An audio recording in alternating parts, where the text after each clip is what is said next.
Sixth graders, this is to help you with question 8 on CR 30. It says, what is the surface area of the box? Okay, that means the area of every surface on the box, and then you just add them up. Because they give this already as a net, I could find each individual area. I could find this area, then this rectangle, then this little rectangle, then this rectangle. But because they gave me this net, and hopefully on your CR they gave you a net, sometimes you can make it even easier on yourself. I can see I have this very beautiful large rectangle running right through the center of my net. I can tell you the length of my large rectangle is 10 inches. Then if I want to find the width of my large rectangle, I look here, I say, okay, this little part here is 1 inch. From here to here is 6 inches. They tell me from here to here is 1 inch, and from here to here, they tell me is 6 inches. So the width of my entire large rectangle here is 6, 7. 7 and 6 is 13, and 1 more is 14.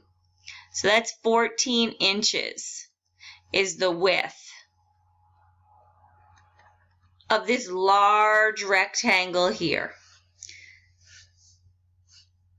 To just make my life easier, I'm going to do area equals length times width.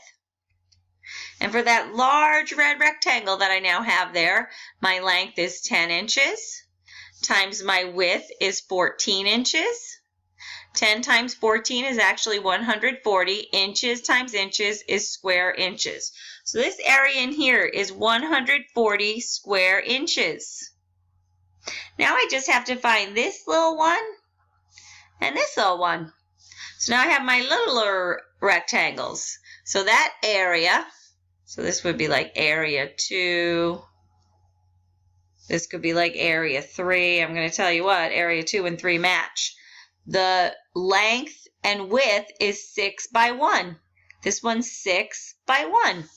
So area of rectangle, this big one we'll call rectangle 1. Then I have rectangle 2 right here, and that's a length times width. That rectangle up there is 6 inches long by 1 inch high. 6 times 1, that area is 6. That's 6 inches squared. Now if I do the area 3, I'm going to tell you it matches area 2. And I do that length times width. I do that 6 times 1, that's 6 inches squared. Now to find my total area, I do area 1 plus area 2 plus area 3. Oops, this one should say 2. That one right there should say area 2.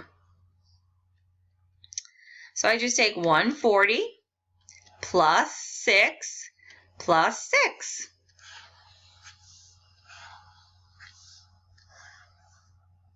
And that would get me to 152 square inches, or inches squared. That's your total area. Hope that helps.